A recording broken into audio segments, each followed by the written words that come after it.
Ganon din ang procedure ng gagawin natin. Naalisin lang natin yung matigas dito. Papakuluan natin to sa tubig. Hindi yung lutong-luto ha, yung tama lang siya na mabalot natin yung bigas. Ang tawag dito sa Arabic ay malfuf. Malfuf ba? Correct me if I'm wrong. Yan. Yan, ito dapat tanggalin. Lagay natin dito sa tubig. Yan. Hindi yung lutong-luto ha. Isang cup ng bigas. Tapos may giniling tayo dito. Halo natin yung giniling, curry. Okay. Tapos salt. Citric acid.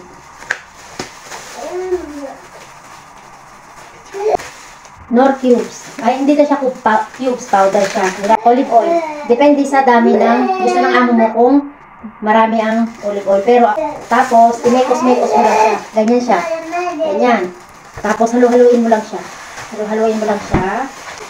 Ganun din ang procedure nung ginawa natin na nung nakaraan, waragawali. Kaso lang ito ay repolyo siya. Pero iba ang lasa niya kasi ito may bawang. Nilalagay nila ito ng bawang. Ay, ayoko mag-gloves. Malinis naman yung kamay ko.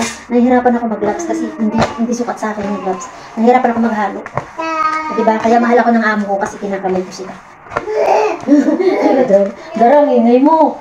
Habang pinapakuluan natin yung repolyo, maghihintay tayo ng ilang oras tapos babalutin na natin. Ito ang tanghalian namin. Ngayon, di ba? Pinababayaan ako ng amo na magluto. Ano ko ba dyan? Dapat siya nagluluto nito eh. Aalisin natin to. Aalisin natin yan. Ganyan. Ganyan lang. Hindi masarap ang pagkain dito. Mas masarap yung kinakain. Ano ba yung pinagsasabi ko? Ito, tinanggalan natin ng buto. Tapos, hahatiin lang natin siya.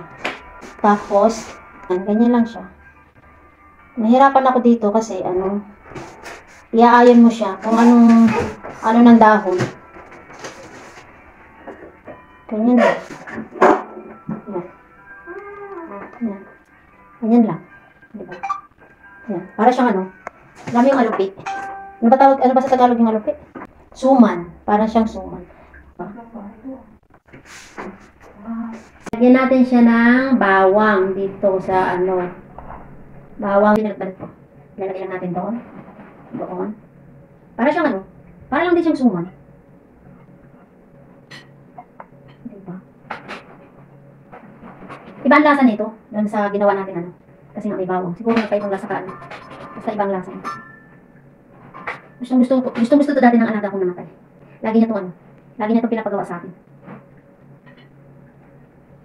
Tagal ko na hindi nakagawa nito ngayon na ulit.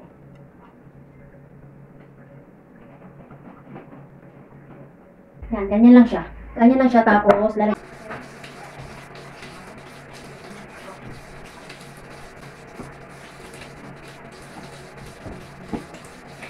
Yan. Tapos isalang na natin. Okay, madali lang, di ba? Siguro mga 45 minutes. Mahinang apoy lang. Yan. Tapos after 45 minutes, luto na siya.